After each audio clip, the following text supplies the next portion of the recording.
جب دوران نماز وضو ٹوٹ جانے کے بعد نماز کو آگے بڑھانے کا کیا حکم ہے؟ کہ بہتر یہ کہ منہ پہ ہاتھ رکھ لیں اور جو ہے اس صورت میں نمازیوں کے آگے سے گزرنے کی اجازت ہے. کسی کو نماز جنازہ کی دعا یاد نہ ہو تو وہ کیا دعا پڑھے یا پھر بالکل ہی خاموش رہے؟ البتہ اگر وہ خاموش بھی رہے گا تو جنازہ ادا ہو جائے گا. کیا اگر روڈ بالکل خالی ہو تو کیا سگنل توڑنا جائز ہے اس وقت؟ جب سگنل بند ہے، لال بتی جلی ہوئی ہے تو آپ رکیں گے. یہ مسئلہ نہیں ہے کہ روڈ خالی ہے تو آپ چلے جائیں، بلکہ جو ہے وہ رکنا جو ہے وہ ضروری ہوگا. بجلی اور گیس وغیرہ کے بلوں کے اوپر جب آخری تاریخ گزرنے کے بعد ایک مالی جرمانہ عائد ہوتا ہے، کیونکہ جو ہے یہ ایک مدت کے عوض میں یہ رقم آ رہی ہے، یہ علماء فرماتے ہیں کہ یہ بھی جو ہے ربا سود کے زمرے میں آ جائے گا. اگر قبضہ لیا نہیں ہے صرف فلیٹ بک کروا کر اس کو آگے بیچنا کیسا ہے؟ تو مسئلہ یہ ہے کہ پورا فلیٹ تیار ہو کے جب آپ میں چابی آ جائے، پورے اختیارات ہو جائیں، اس کے بعد ہی آپ بیچ سکتے ہیں، اس سے پہلے نہیں بیچ سکتے. جب آپ ایک عام مجلس میں جانا پسند نہیں کرتے تو اللہ کے دربار میں ہمیں نہیں جانا چاہیے ایسے کپڑوں کے اندر. یہ علماء نے لکھا ہے کہ کپڑے ایسے صاف ستھرے رکھ کے جو ہر نماز سے پہلے بدل لیا کریں.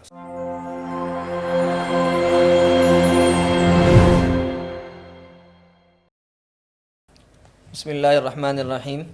محترم ناظرین کرام، جیسا کہ آپ سب کے علم کے اندر ہے کہ الرحمان اکیڈمی آپ لوگوں کے لیے ہر ہفتے ایک نشست رکھتی ہے جس کے اندر مختلف مفتیان کرام آپ کے ساتھ آپ کے سامنے آ کر آپ کے دیے گئے سوالات کے جوابات پیش کرتے ہیں.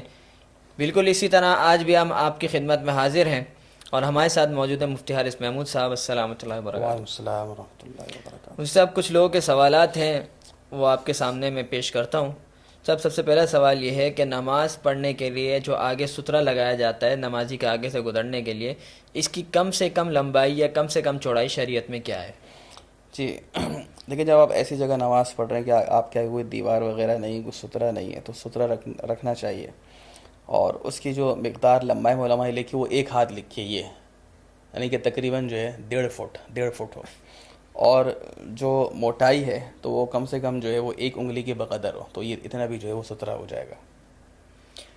صاحب اگلا سوال یہ ہے کہ مسجد یا گھر میں ایسی جگہ جو کہ عام طور پہ راستہ ہو، جیسے مسجد کے اندر بعض راستے ہیں، اگر اس جگہ کھڑے ہو کے کوئی نماز پڑھے تو کیا نماز ادا ہو جاتی ہے؟ دیکھیں، نماز ادا ہونے کا جہاں تک تعلق ہے نماز تو ادا ہو جائے گی، کیونکہ وہ جگہ صاف ہی ہوتی ہے، پاک ہوتی ہے، تو نماز پڑھیں گے تو ادا ہو جائے گی. یہ الگ بات ہے کہ ظاہر سی بات ہے جو گزرگاہ ہے، چاہے وہ گھر میں ہو یا مسجد میں ہو، وہاں نماز نہیں پڑھنی چاہیے، کیونکہ ظاہر سی بات ہے کہ لوگ کہاں سے گزریں گے، لوگوں کو آپ نے مشکل میں ڈال دیا. ایسی جگہ نماز پڑھنی چاہیے کہ جہاں جو ہے ستھرا ہو، کوئی پلر ہو، دیوار ہو.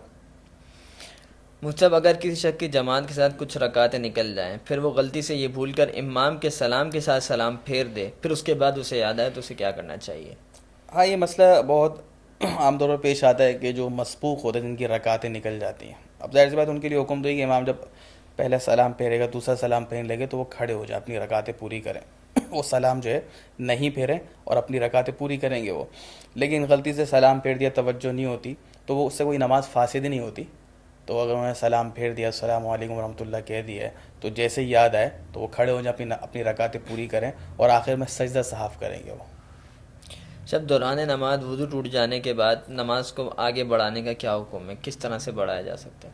دیکھیں، دوران نماز آپ کا وضو ٹوٹ گیا، کسی بھی وجہ سے خون نکل گیا یا ہوا خارج ہو گئی، کوئی بھی ایسی صورت ہے، تو آپ اگر جماعت کے ساتھ نماز پڑھ رہے ہیں تو علماء نے لکھا ہے، بھائی ادب بھی لکھے کہ بہتر یہ کہ منہ پہ ہاتھ رکھ لیں اور جو ہے اس صورت میں نمازیوں کے آگے سے گزرنے کی اجازت ہے، کیونکہ یہ اصلاح نماز کے لیے، اصلاح صلاۃ کی کہ آپ اپنی نماز مکمل کرنا چاہ رہے ہیں، آگے سے گزر جائیں اور وضو وغیرہ کر لیں. اور پھر علماء نے لکھا کہ آپ اگر امام کی رکعتیں ہیں اور یہ کہ آپ کی جگہ خالی ہوگی، کسی نے پر نہیں کی ہوگی، تو آپ دوبارہ وہیں آ جائیں، ٹھیک ہے. اور اگر ایسا ہے کہ بھائی وہ آس پاس والوں نے پر کر لی، پیچھے والوں نے جو اس کو مکمل کر لیا، اس خلا کو پر کر لیا ہے، تو پیچھے جو آ کے جو وہ اپنی نماز کو مکمل کر لیں، یعنی کہ نئے سرے سے وہ نیت باندھ کے نماز کو مکمل کر لیں. مجھ سے اگر کسی کو نماز جنازہ کی دعا یاد نہ ہو تو وہ کیا دعا پڑھے یا پھر بالکل ہی خاموش رہے؟ پہلی بات تو یہ ہے کہ بحیثیت مسلمان ہمیں جنازے کی دعا یاد کرنی چاہیے. جو دعائیں آئی ہیں، اللہم اغفر لحینا و میتنا و شاہدنا و غائبنا، یہ جو پوری دعا ہے، بالغ مرد اور عورت کی تو ایک ہی دعا ہے، نابالغ لڑکے کی دعا میں تھوڑا سا فرق ہے. تو وہ دعائیں یاد کرنی چاہیے جو احادیث مبارکہ میں آئی ہیں. لیکن جب تک یاد نہیں ہے تو چونکہ جنازے میں علماء لکھے ہوئے 2 ہی فرض ہیں، 4 تکبیرات، اللہ اکبر کہنا اور کھڑے ہو کے جنازہ پڑھنا. تو یاد نہیں ہے تو ایسی کوئی بھی دعا جس میں مغفرت کے الفاظ آئیں قرآن و سنت میں آئی وہ پڑھ لی، اللہم اغفر للمؤمنین والمؤمنات والمسلمین والمسلمات. یا کم از کم اگر مرد ہے تو اللہم اغفر لہو، اور اگر عورت ہے تو اللہم اغفر لہا، یہ پڑھ لیں. البتہ اگر وہ خاموش بھی رہے گا تو جنازہ ادا ہو جائے گا. اچھا مجھے صاحب یہ اگلا سوال تھوڑا قوانین کے متعلق ہے کہ اگر روڈ بالکل خالی ہو تو کیا سگنل توڑنا جائز ہے اس وقت؟ نہیں بالکل نہیں، کیونکہ دیکھیں جو حاکم وقت جو ہے اور جو ایسے قوانین بناتے ہیں جو انتظامی امور سے متعلق ہیں اور قرآن و سنت سے متصادم نہیں ہے، ٹکراتے نہیں ہیں، تو اللہ تعالیٰ نے خود فرمایا کہ یا ایھا الذین آمنوا اطیعوا اللہ واطیعوا الرسول واولی الامر منکم، کہ اللہ کی بھی اطاعت کرو، رسول کی بھی اطاعت کرو، اور اولو الامر جو ارباب اختیار ہیں، حکام ہیں، ان کی بھی اطاعت ہے، تو وہ جائز امور میں تو ظاہر سی بات ہے اصل حکم یہ ہے کہ جب سگنل بند ہے، لال بتی جلی ہوئی ہے، تو آپ رکیں گے. ٹھیک ہے، یہ مسئلہ نہیں ہے کہ روڈ خالی ہے تو آپ چلے جائیں، بلکہ جو ہے وہ رکنا جو ہے وہ ضروری ہوگا. سب کیا صاحب نصاب کئی سالوں کی زکوٰۃ ایڈوانس میں دے سکتا ہے؟ ہاں اگر کوئی شخص صاحب نصاب ہے تو چونکہ سبب پایا جا رہا ہے، تو اگر وہ 1 سال کی 2 سال کی ایڈوانس میں زکوٰۃ دینا چاہے تو وہ دے سکتے، اس کی زکوٰۃ ادا ہو جائے گی. اور یہاں ایک مسئلہ میں یہ ایڈ کر دوں کہ عام طور پر جیسے کہ ہمارے کسی کی زکوٰۃ کی تاریخ ہے وہ وہی 10 رمضان کو حساب کر کے دیتا ہے، تو عموماً اب سونے کے ریٹ بھی اوپر جا رہے ہیں، کیونکہ ہمارے یہاں پاکستان ہندوستان میں کہ خواتین کی زکوٰۃ بھی خود دیتے ہیں. تو دیکھیں اس میں ویسے بھی تھوڑی تھوڑی ایڈوانس پہ دینی چاہیے، آپ تھوڑی تھوڑی دیتے رہیں اور لکھتے رہیں. پھر 10 رمضان کو آپ نے حساب کیا، آپ نے کہا بھائی 30,000 زکوٰۃ ہے، اب آپ 20-22 ہزار تو پہلے ہی دے چونگا، 8-10 ہزار پوری کر کے. سب سے بڑا فائدہ یہ ہے کہ زکوٰۃ آپ کی وقت پہ ادا ہو جائے گی، آپ تاخیر نہیں کریں گے. اب ہوتا یہ کہ آپ دیتے نہیں ہیں زکوٰۃ ایڈوانس میں، اور پھر جب آپ کا سال پورا ہو گیا تو آپ کہتے ہیں 30,000 کیش نکالنا مشکل ہے. تو بہتر یہی کہ تھوڑی تھوڑی ایڈوانس میں زکوٰۃ دیں اور پھر سالانہ مقررہ تاریخ آنے پر اس کا جو ہے حساب کر لیں. صاحب اگر کوئی گھر کرائے پہ دینے کی نیت سے خریدا ہو تو کیا اس پہ زکوٰۃ فرض ہوگی؟ نہیں، اس پہ زکوٰۃ نہیں ہے، کیونکہ جو مال تجارت ہے وہ یہ کہ خریدا ہی بیچنے کی نیت سے، انویسٹمنٹ کی نیت سے. بھئی یہ فلیٹ اس لیے خریدا ہے کہ 50 لاکھ کا خریدا، تھوڑی ریٹ بڑھیں گے تو بیچوں گا، تو پھر اس فلیٹ کی مالیت پہ زکوٰۃ آئے گی. لیکن اگر کوئی فلیٹ یا مکان اس لیے خریدا ہے کہ بھئی اس میں جو ہے کرایہ دوں گا، کرایہ آئے گا، تو اس گھر کی مالیت پہ زکوٰۃ نہیں، کیونکہ وہ بیچنے کے لیے نہیں، وہ انویسٹمنٹ کے لیے نہیں. البتہ جو کرایہ جمع ہو رہا ہے وہ کیش ہے، تو پھر جب آپ کی زکوٰۃ کی تاریخ آتی ہے، جیسے 10 رمضان کو آپ حساب کرتے تو جتنا کیش جمع ہوگا تو اس کرائے میں سے بھی جو جمع ہوگا وہ کیش کے ساتھ جمع ہوگی، اس پہ زکوٰۃ آئے گی. صاحب مسواک جب قابل استعمال نہ رہے تو کیا اس کو پھینک دینا چاہیے یا کیا کرنا چاہیے؟ چونکہ مسواک کرنا سنت ہے، اس کی اپنی بھی ایک تعظیم ہے، تو علماء نے لکھا ہے آسانی کے لیے کہ بھائی آپ 4-5 مسواک جمع ہوئے تو اس کو کہیں زمین میں دفن کر دیں، اچھا ہے. ورنہ کم از کم درجہ یہ ہے کہ اس کو جو ہے عام کچرے میں نہ ڈالیں، بلکہ کسی صاف جگہ ڈال دیں، گھر کے باہر کونے میں ڈال دیں، کسی کیاری میں ڈال دیں. سب بجلی اور گیس وغیرہ کے بلوں کے اوپر جب آخری تاریخ گزرنے کے بعد ایک مالی جرمانہ عائد ہوتا ہے، تو یہ مالی جرمانہ دینے کی وجہ سے کیا بندہ گناہ گار ہوتا ہے جو بجلی اور گیس کا بل بھرنے والا ہے؟ یعنی کہ اگر وہ لیٹ کر کے بھرتا ہے تو وہ جو جرمانے کی وجہ سے گناہ گار ہوگا کیا وہ؟ دیکھیں مسئلہ یہ ہے کہ جو آپ نے جتنی بجلی یوز کی ہے اس کا ایک بل آتا ہے، اور اگر آپ لیٹ کر دیں ڈیو ڈیٹ، تو آپ کو پتہ ہے 500 روپے 700 روپے اس کے حساب سے، بل کے حساب سے یہ ہوتا ہے کہ بھئی آپ کو یہ جرمانے کے طور پر جو ہے وہ دینے ہوں گے. تو علماء نے فرمایا کہ بھئی سود اصل میں کیا ہے کہ وہ کسی چیز کے عوض میں نہ ہو، صرف ایک مدت وقت کے مقابلے میں جو رقم آ رہی ہوتی ہے اسی کو سود شمار کیا ہے. لہذا اب آپ کا بل میں جو مالی جرمانہ لگا ہے وہ تو آپ کے اختیار میں نہیں ہے، لیکن بل بھرنا تو آپ کے اختیار میں. اس لیے علماء نے کہا کہ بہت احتیاط کی ضرورت ہے کہ بل جو ہے وہ تاریخ جو آپ کی تاریخ ہے اس کے اوپر جو ہے وہ بھرنا چاہیے. لہذا اگر آپ ایک تو یہ کہ معقول عذر ہے، خدا نہ خاصا کسی پہ ایسے حالات ہے کہ وہ بھائی نہیں پا رہا، وہ ایک الگ مسئلہ پیسے ہے. ہی نہیں ہیں لیکن اس کے آپ کے بعد پاس پیسے ہیں، آپ سستی کاہلی کر رہے ہیں، تو چونکہ جو ہے یہ ایک مدت کے عوض میں یہ رقم آ رہی ہے، تو جو ہے یہ علماء فرماتے ہیں کہ یہ بھی جو ہے ربا سود کے زمرے میں آ جائے گا. تو لہٰذا اس سے بچنا چاہیے، وقت پہ بل ادا کرنا چاہیے. مجھے فلیٹ بک کروا کر قبضہ لیا نہیں ہے، صرف فلیٹ بک کروا کر اس کو آگے بیچنا کیسا ہے؟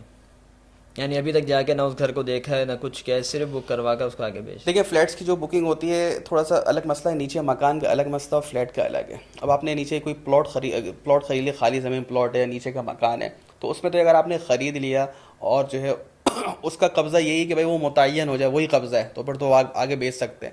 لیکن فلیٹ جو ہے آپ نے جو خریدا ہے ابھی وہ کنسٹرکشن میں اس کی تعمیر ہو رہی ہے، مثال تو آپ نے 3rd فلور پہ فلیٹ بک کروایا اور ابھی اور تک ابھی تو فرسٹ فلور بن رہا ہے، تو چونکہ وہ تو ہوا ہے، کچھ مال ہی نہیں ہے، تو جب تک وہ فلیٹ پورا تیار ہو کے آپ اس کی چابی آپ کو نہ مل جائے تو آپ مالک نہیں ہوتے. اس سے پہلے اس کا مالک وہ بلڈر ہے, اور اسی وجہ سے جو نقصان ہو جاتا ہے تو وہ بلڈر کے ذمے میں آتا ہے. تو اس کا مطلب ہے آپ اس کے مالک نہیں ہوئے, آپ کے رسک میں وہ چیز نہیں آئی ہے. تو مسئلہ یہی ہے کہ پورا فلیٹ تیار ہو کے جب آپ میں چابی آ جائے, پورے اختیارات ہو جائیں, اس کے بعد ہی آپ بیچ سکتے ہیں, اس سے پہلے نہیں بیچ سکتے. صاحب اگلا مسئلہ یہ ہے کہ کسی شخص کا پیشہ ایسا ہے کہ اس کے عام طور پہ کپڑے میلے رہتے ہیں, مزدور وغیرہ ہیں, ان کے پسینے وغیرہ کی بدبو آتی رہتی ہے, تو یہ باجامان نماز کیسے ادا کریں؟ یہ بہت اچھا سوال ہے. دیکھیں بنیادی بات یہ ہے کہ سورہ اعراف میں اللہ تعالیٰ نے فرمایا کہ یا بنی آدم خذوا زینتکم عند کل مسجد, کہ جب بھی تم مسجد آؤ تو اللہ تعالیٰ نے فرمایا کہ اپنی زینت کا سامان لے لیا کرو. اور زینت کے لفظ سے ہی اشارہ ہے کہ جب آپ اللہ کے دربار میں آ رہے ہیں, عبادت کرنے کے لیے آ رہے ہیں, تو اچھا لباس پہن کر آئیں. اس لیے بہت سے علماء اس کا اہتمام کرتے تھے کہ بھائی نماز کے لیے جا رہے ہیں تو اچھا لباس پہنیں. اور اس کا سب سے کم درجہ یہ ہے کہ علماء فرماتے ہیں کہ ایسا لباس کہ جس کو پہن کر آپ کسی بھی مجلس میں جا سکتے ہیں, آر محسوس نہیں کرتے. جیسے آپ پڑوسیوں کے جانا ہے, کسی کے گھر میں جانا ہے, تو آپ کوئی آر محسوس نہیں کرتے, ایسا لباس پہن کے آپ مسجد آ سکتے ہیں. لیکن اگر آپ ایسا لباس پہنے ہوئے ہیں, میلا کچیلا ہے, میل لگا ہوا ہے, تو ظاہر سی بات ہے آپ کسی عام مجلس میں جانے میں بھی کیا آر محسوس کریں گے. تو ایسے کپڑوں میں نماز پھر مکروہ ہے. تو ایسے حضرات کو چاہیے, اس کا حل یہ کہ آپ ایک صاف لباس جو ہے اپنے ساتھ رکھیں کپڑا, اور جیسے ہی نماز کا وقت ہو جائے اس سے پہلے بدل کے جو ہے اس میں نماز پڑھیں. اور دیکھیں اس میں مشقت تو ہے, لیکن جو ہے اصول یہی ہے کہ بھائی جو جتنی مشقت اٹھاتا ہے عبادت میں اتنا اجر پائے گا. تو ایسے بھائیوں سے درخواست یہی کہ آپ ایک جو ہے کپڑے اپنے الگ رکھیں, کیونکہ میلے کچیلے جو کپڑے ہیں اس میں نماز تو ہو جاتی ہے, لیکن جو ہے اس میں ثواب پھر کم ہو جائے گا. اور یہ بے ادبی ہے, جب آپ ایک عام مجلس میں جانا پسند نہیں کرتے تو اللہ کے دربار میں ہمیں نہیں جانا چاہیے ایسے کپڑوں کے اندر. تو لہٰذا اس کا حل یہی علماء نے لکھا ہے کہ ایک کپڑے ایسے صاف ستھرے رکھے جو ہر نماز سے پہلے بدل لیا کریں اس کو.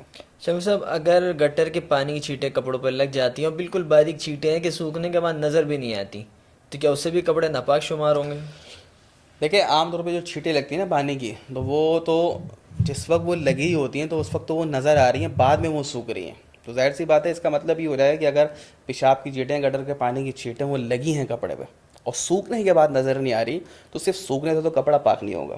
پھر باقاعدہ جو ہے وہ اس کو دھونا, جیسے دھونا ہے نل سے اگر آپ دھو رہے ہیں تو اتنا دھونا ضروری ہے کہ آپ کو اطمینان ہو جائے کہ اب اس کی جو ہے وہ نجاست جو ہے وہ نکل گئی ہوگی. صرف اگر کسی پر قضا نمازیں ہیں تو کیا صرف فرض کی ادائیگی کرے گا یا سنن موقدہ کی بھی ادائیگی کرے گا؟ یہ بھی بہت اہم سوال ہے کہ دیکھیں جن کے اوپر جو قضا نمازیں ہیں, خصوصاً مہینوں کی, سالوں کی قضا ہیں, تو سنن موقدہ تو وہ نہیں چھوڑ سکتا. جو وقتی نماز ہے, جو ظہر کی نماز ہے, اب ظہر کی نماز میں جو 4 اور 2 وہ سنت موقدہ ہیں, وہ جو ہے قریب واجب ہیں. تو قضا نمازوں کی وجہ سے سنن موقدہ چھوڑنے کی اجازت نہیں. البتہ جو سنن غیر موقدہ ہے, جیسے عصر کی شروع کی 4 ہیں, عشاء کی شروع کی 4 ہیں, وہ چونکہ نفل کے درجے میں یا جو عام نوافل ہیں, بلکہ علماء نے فرمایا کہ ایسا شخص جو ہے جو مصروف ہے اور اس کو وقت بھی کم ملتا ہے اور اس قضا نمازیں بھی بہت زیادہ ہیں, تو اس کے لیے افضل یہی ہے کہ ابھی اشراق, چاق, اشاش, اوابین ایسے نوافل وہ نہ پڑھیں, اس کی جگہ زیادہ سے زیادہ قضا نمازیں پڑھیں. تو نوافل جتنے بھی ہیں ان کو آپ چھوڑ کے قضا نمازیں آپ پہلے پوری کر لیں اپنی, ٹھیک ہے. لیکن سنن موقدہ جو وقتی نماز کی سنن موقدہ ان کو چھوڑنے کی ان کو اجازت نہیں, چھوڑنے وہ کی آپ پڑھیں اجازت گے. نہیں. مفتی صاحب مال وراثت میں جان بوجھ کر کی تقسیم, جو مال وراثت کی تقسیم ہوتی ہے اس میں جان بوجھ کر تاخیر کرنا کوئی قباحت ہے اس میں؟ دیکھیں اصل جو قرآن و سنت سے معلوم ہوتا ہے وہ تو یہ کہ وراثت کی تقسیم جتنی جلد ہو جائے اتنا اچھا ہے. اور علماء نے اس کی بہت ساری حکمتیں لکھی. ایک عجیب حکمت یہ لکھی ہے کہ جب کسی کے والد کا انتقال ہوتا ہے تو ان کے دل نرم ہوتے ہیں اور غمگین ہوتے ہیں, اور ایسے موقع پر مال کی اتنی محبت جو ہے وہ اثر انداز نہیں ہوتی. اس وقت تقسیم ہو گئی تو ہو گئی. لیکن بعض صورتیں ایسے جیسے کہ ایک ہی گھر ہے, اب اس میں اگر کوئی مطالبہ کر رہا ہے اپنے حصے کا تو پھر تو آپ کو تقسیم کرنا پڑے گا, کیونکہ اس کا حق دینا وقت پہ دینا ضروری ہے. اور ہمارے کہتے ہیں دے دیں گے بھائی, اس طرح وقت پہ دینا ضروری ہے. اب اس کی ایک شکل تو ہے کہ آپ مکان بیچ کے کیش کے طور پہ تقسیم کریں, لیکن اگر آپ چاہتے ہیں میں مکان نہیں بیچنا چاہ رہا ہوں تو اس کا حل یہ ہے کہ ایک وارث اس کا حصہ بھی اپنی طرف کر لے اور اس کی مارکیٹ ویلیو لگا کے باہمی رضامندی سے ایک قیمت طے کر کے اس کی قیمت دے دیں. البتہ صرف ایک صورت ہے, جیسے ایک مکان ہے اس کے 3-4 وارث اور سارے دلی رضامندی سے راضی ہیں کہ بھئی ابھی ہم اس مکان کو نہیں بیچتے, ابھی ہمیں ضرورت نہیں ہے, تو ٹھیک ہے. جب سب ہی راضی ہیں کہ وہ اپنا حق فوراً لینا نہیں چاہ رہے تو وہ تاخیر کر سکتے ہیں. لیکن جیسے میں نے عرض کیا کوئی مطالبہ کرے گا تو پھر آپ اس کو دینا پڑے گا. اچھا اس پہ بھی یہ ضروری ہے اگر سب راضی ہیں کہ ابھی تقسیم نہیں کر رہے تو اس کو کم سے کم ایک جو ہے وہ صفحے کے اوپر آپ لکھ لیں اور سب کے سائن لے لیں، تاکہ بھائی دلی رضامندی کے بھائی 3-4 سال تک ہم جو ہے وہ نہیں بیچنا چاہ رہے. لیکن اب 1 سال کے بعد کوئی کہتا ہے مجھے ضرورت ہے بیچنا، تو پھر وہی بات ہے، آپ کو اس کا حصہ دینا ہوگا. پڑے گا اس وقت. جزاک اللہ خیر مفتی صاحب، بہت بہت شکریہ، آپ کے ساتھ بہت اچھی نشست ہوئی. امید ہے کہ ہمارے دیکھنے والے کو بھی بہت سارے سوالات کے جوابات ملے ہوں گے، اور اسی طرح آپ ہمارے ساتھ جڑے رہیں. انشاءاللہ پھر آپ سے ملاقات ہوتی ہے. جزاک اللہ خیر.